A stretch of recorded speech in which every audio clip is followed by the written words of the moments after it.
और ये जो चैप्टर नंबर 4 हमारा होने वाला है, इसमें इसका नाम है वंशागति के सिद्धांत या प्रिंसिपल ऑफ इनहेरिटेंस। इसी को विविधता एवं वंशागति इसको बोला जा सकता है। और ये जो चैप्टर है, इसमें अगर हम वेरी इंपॉर्टेंट क्वेश्चन में बात करें तो क्वेश्चन हमारा मेंडल के स्वतंत्र अवयवों के नियम का अपवाद होता है, लिंकेज। और इस लिंकेज की बात हम डिटेल में या लघु में या लॉन्ग में पढ़ेंगे, क्वेश्चन को वहां पे करेंगे। इसके अलावा हम कुछ सिंड्रोम की बात कर लेते हैं। इसमें एक सिंड्रोम आता है हमारा डाउन सिंड्रोम।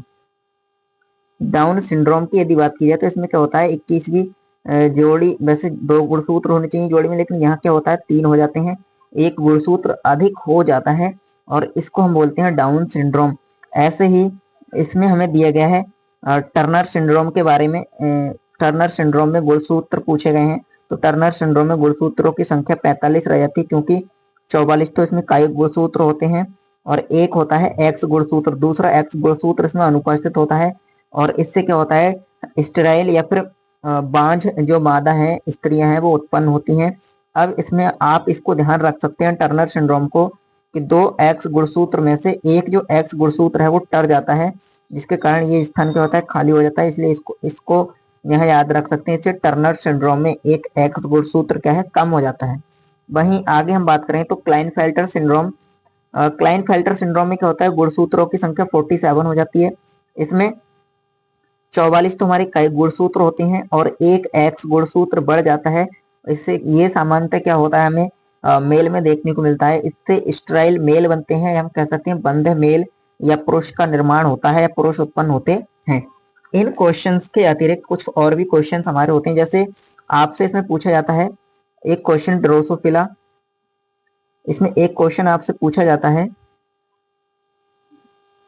ड्रोसोफिला। ड्रोसोफिला जो होती है, उस ड्रोसोफिला में गुणसूत्रों की संख्या पूछी जाती है। तो ड्रोसोफिला में 8 गुणसूत्र होते हैं, जिसमें से लास्ट के जो 3 जोड़ी होते हैं, लास्ट के 3 जोड़ी वो होते हैं हमारे कायिक, और शुरू का फर्स्ट पहली जोड़ी जो होती है वो होती है लैंगिक गुणसूत्र होते हैं। वो क्या होते हैं, लैंगिक गुणसूत्र होते हैं। तो ये आपको इसमें ध्यान रखना है। इसके अलावा आपसे अति में एक प्रश्न पूछ लिया जाता है कि मनुष्य में होने वाली लिंग सहलग्न वंशागति के उदाहरण देने हमें। तो लिंग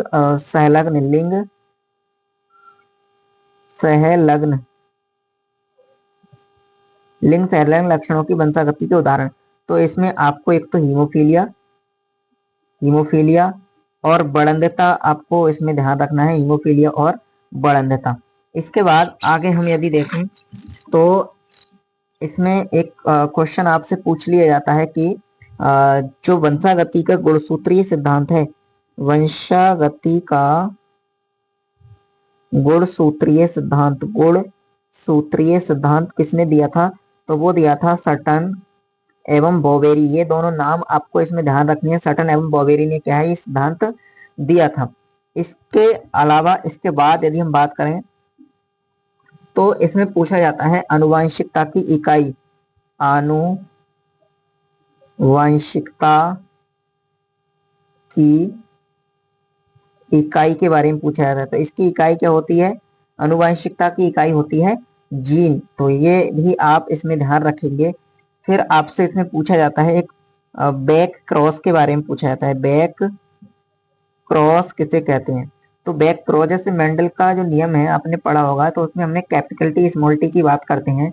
तो इसमें कैपिटल टी स्मॉल टी इनके मध्य क्रॉस कराएंगे तो capital T small T F1 पीढ़ी में बनेंगे। और ये जो F1 पीढ़ी में कैपिटल टी स्मॉल टी बनी, इसका क्रॉस यदि हम इसके जो पेरेंट्स हैं रिसेसिव या डोमिनेंट, दोनों में से किसी के साथ यदि कराएं तो इसको हम बैक क्रॉस बोलेंगे। जब हम रिसेसिव के साथ कराएंगे तो इसको बोला जाएगा टेस्ट क्रॉस, और जब हम डोमिनेंट के साथ कराएंगे तो इसको बोलेंगे आउट क्रॉस। ये आपको इसमें ध्यान रखना है। फिर हम आगे बढ़ते हैं और आगे हम बात कर लेते हैं अगले चैप्टर के। देखते हैं आगे क्या है। इसके बाद आता है अगला चैप्टर। अगले चैप्टर में जो इंपोर्टेंट क्वेश्चन है अति के, उनकी बात कर लेते हैं। Very very important questions. आणविक कैंची या आणविक या रासायनिक चाकू किसे बोला जाता है, ये ध्यान रखेंगे। प्रतिबंधित एंडोन्यूक्लियेज को रासायनिक चाकू या फिर आणविक कैंची इसको बोला जाता है। ये डीएनए को विशिष्ट स्थानों पर क्या है, काटने का कार्य करता है। या उसको विशिष्ट स्थानों पर काटता है। तो एक तो ये हो गया, इसके अलावा और भी कुछ प्रश्न हैं, उनकी भी बात हम करेंगे अभी।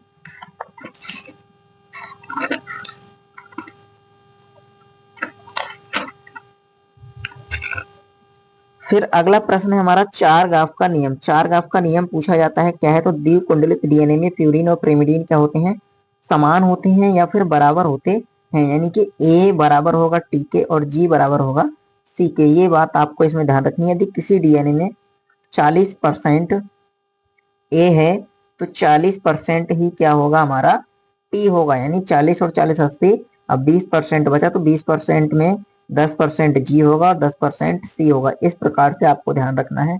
ऐसा एक आध न्यूमेरिकल आपसे इसमें से पूछ लिया जाता है, तो ये आप इसमें ध्यान रखेंगे। इसके बाद अगला जो हमारा क्वेश्चन है, इसमें इंपॉर्टेंट क्वेश्चन ये वेरी वेरी इंपॉर्टेंट है, ये वेरी इंपॉर्टेंट है और ये हमारा इंपॉर्टेंट क्वेश्चन है। तो इसको देखेंगे, डीएनए लाइगेज का कार्य आपसे पूछ लिया जाता है। तो इसका कार्य क्या होता है? डीएनए के खंडों को जोड़ना डीएनए लाइगेज का मुख्य कार्य होता है। बाकी जो टॉपिक से क्वेश्चन बच रहे हैं उनको हम लघु में और लॉन्ग में कंप्लीट करेंगे, तो वहां से आप उसको देख लेंगे। आगे बढ़ते हैं, हम आगे बात कर लेते हैं अगले चैप्टर की। अब ये यूनिट नंबर 3 है और चैप्टर नंबर हमारा कितना हो जाएगा? ये चैप्टर नंबर 6 हो जाएगा। इसमें हम यदि बात करें मानव स्वास्थ्य और रोग, इसकी बात कर लेते हैं।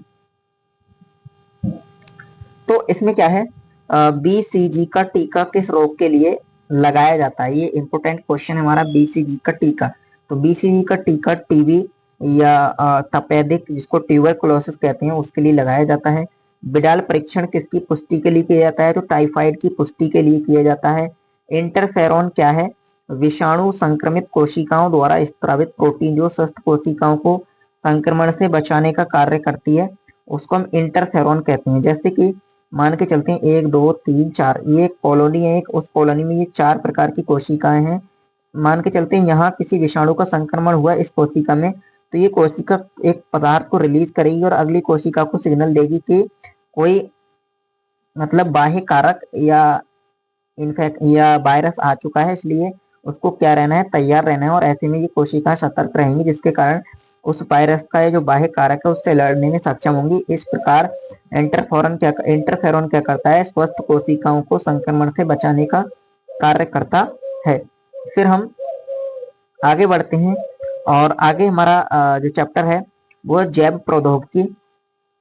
एक चैप्टर हमारा था इवोल्यूशन, उससे हमने इसमें कोई क्वेश्चन ऐड नहीं किया है। जो भी क्वेश्चन है उसके लघु और लॉन्ग में हम कंप्लीट कर लेंगे। और फिर एक चैप्टर है हमारा माइक्रोब्स वाला। माइक्रोब्स वाले चैप्टर के लिए हमने अलग से वीडियो बना रखे हैं, उनको जाके आप देख सकते हैं, वहां पे हमने उसको डिटेल में भी पढ़ा है। फिर आगे हम बात कर लेते हैं बायोटेक की। बायोटेक के दोनों चैप्टर के क्वेश्चन को हमने इसी में यहीं ऐड कर दिया है। बाकी कोई भी क्वेश्चन और लगेगा तो हम लॉन्ग में या लघु में पढ़ लेंगे वहां पर। तो इसमें क्वेश्चन है पीसीआर का पूरा नाम आपसे पूछ लिया जाता है, पॉलीमरेज चेन रिएक्शन, और इसका जो प्रयोग है वो किया जाता है जीन एम्प्लीफिकेशन में होता है। प्लाज्मिड क्या है? जीवाणु में पाया जाने वाला अतिरिक्त गुणसूत्रीय डीएनए होता है जो वेक्टर का कार्य करता है। इसका एग्जाम्पल हो जाएगा पीबीआर 322, एक प्रकार का क्या होता है? प्लाज्मिड होता है, एक प्लाज्मिड का प्रकार होता है। फिर इसमें है हमारा वेरी इंपॉर्टेंट क्वेश्चन है बीटी कपास। बीटी कपास यानी बीटी का फुल फॉर्म पूछ लिया जाता है, बैसिलस थुरिंजिएंसिस। ये एक मृदा जीवाणु है जो कीटनाशक प्रोटीन का क्या करता है? निर्माण करता है, यानी कि पौधे के अंदर इसको इंसर्ट किया जाता है, इसके कारण।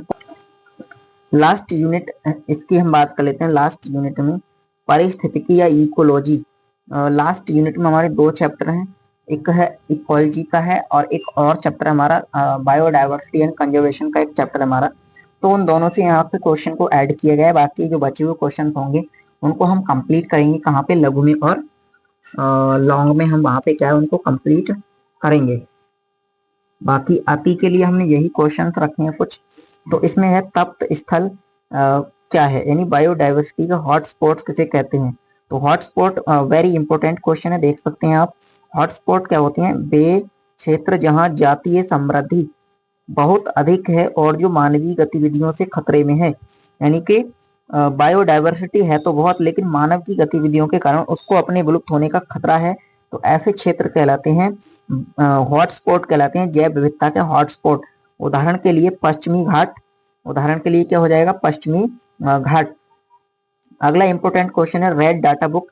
Important question, red data book क्या है, IUCN। IUCN का फुल फॉर्म पूछ लिया जाता है, international union for conservation nature and natural resources, इसका फुल फॉर्म होता है। के द्वारा जारी पुस्तक है जिसमें विलुप्त विलुप्त प्राप्य, इसमें विलुप्त प्राप्य,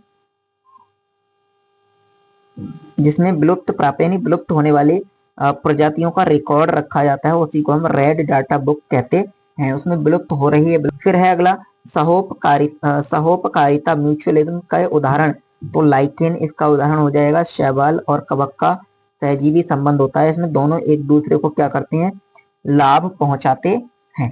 तो इस प्रकार से आज की जो वीडियो थी उसमें हमने अति के क्वेश्चन किए हैं, और ये ऐसे क्वेश्चन है बहुत ज्यादा, लगभग इन क्वेश्चंस की परीक्षा में आने की जो संभावना है 90 से लेकर 95% अति में ये क्वेश्चन आने की संभावना है, जिन क्वेश्चन की बात हमने की है। बाकी जो और भी क्वेश्चन होंगे लघु या लॉन्ग से हम कंप्लीट करेंगे, उसमें से भी हमें बहुत से अति के क्वेश्चन देखने को मिलेंगे। आगे बढ़ते हैं हम, और आगे हम अंतर की बात कर लेते हैं। कुछ अंतर यहाँ टॉप 3 अंतर जो आपसे परीक्षा में पूछे जा सकते हैं। पहला है डीएनए और आरएनए में अंतर। तो अंतर तो काफी होंगे, वैसे यहाँ देख लेते हैं। डीएनए डबल हेलिक्स होता है, डबल स्ट्रैंडेड, और ये एकल रज्जुक होता है। इसमें डीऑक्सीराइबोस शर्करा होती है, इसमें राइबोस शर्करा होती है। इसके अलावा ये अनुवांशिक पदार्थ का कार्य करता है, और ये क्या करता है, प्रोटीन संश्लेषण का कार्य करता है। जीनोटाइप और फिनोटाइप में अंतर पूछ लिया जाता है। तो जीनोटाइप जीव की जीन संरचना, जबकि ये क्या होता है, जीव के बाहरी लक्षण होते हैं। अगला है समजात एवं समरूपी अंग के बारे में, अंगों के उदाहरण, अंतर, उत्पत्ति समान, कार्य अलग अलग होगा। कार्य समान होगा, उत्पत्ति अलग अलग होगी। दोनों में से एक आप ध्यान रख सकते हैं, तो दोनों आपको ध्यान में रहेंगे। आगे यदि हम देखें तो अनोखे सवाल, ट्रिकी न्यूमेरिकल आपसे कभी कभी पूछ लिए जाएंगे परीक्षा में। जैसे ये वाला है, वैसे मैंने पहले भी कराया था, ये 100 दाने वाला फॉर्मूला भी बताया था, पूरा डिटेल में कराया था। इसको समझ लेते हैं। डीएनए में एडेनिन 20% है, तो साइटोसिन की मात्रा कितनी होगी। तो अभी हमने थोड़ी देर पहले इरविन शारगैप का नियम पढ़ा था, उसमें बताया गया था एडेनिन बराबर होगा थाइमिन के, और गुआनिन बराबर होगा साइटोसिन के। इसी प्रकार से थाइमिन बराबर होगा एडेनिन के, और साइटोसिन बराबर होगा गुआनिन के, ये सब बताया था। तो इसमें हमें एडेनिन की मात्रा दी गई है 20%, तो 20% एडेनिन है। तो थाइमिन कितना होगा, थाइमिन भी हमारा 20% होगा। तो 20 और 20 कितना हो गया, 40% हो गया। अब बचा कितना, कोई भी चीज 100% होती है, 60% बचा हमारा। तो 60% में क्या हो जाएगा, जी और सी। तो 30% गुआनिन होगा, और 30% ही क्या होगा, साइटोसिन होगा। अब आपसे पूछा क्या गया है, इसमें आपसे पूछा गया है साइटोसिन, तो साइटोसिन कितना हो जाएगा हमारा, 30%। तो ऐसे भी प्रश्न आपसे पूछ लिए जाएंगे परीक्षा में, इनको ध्यान रखेंगे। अब महत्वपूर्ण चित्र, यानी कौन कौन से डायग्राम है जो आपको बनाकर ही देखने हैं, परीक्षा में पूछे ही जाएंगे। प्रारूपी बीजांड की संरचना बहुत ही इंपॉर्टेंट है। फिर ह्यूमन स्पर्म ओवम, यानी ओवम और स्पर्म की स्ट्रक्चर, डीएनए डबल हेलिक्स का मॉडल, पीवीआर वेक्टर का स्ट्रक्चर और मिलर एक्सपेरिमेंट। इसके अलावा male and female reproductive system का डायग्राम, वैसे तो उसको हम लॉन्ग में भी कंप्लीट करेंगे, वहां भी आप इसको समझ सकते हैं। अब बारी आपकी है फाइनल चेकलिस्ट। सभी यूनिट्स का रिवीजन करें, चित्र या डायग्राम का अभ्यास करें, और 16 से 24 के एमसीक्यू या पीवाईक्यू प्रश्न करें। डरना नहीं है, लड़ना है। All the best for your board exam 2026, 25 नहीं 2026 में जो आपका एग्जाम होने वाला है। तो ये सब जो आती के क्वेश्चन थे बहुत ही इंपॉर्टेंट थे। मिलते हैं अगली वीडियो में, तब तक के लिए धन्यवाद। जय हिंद।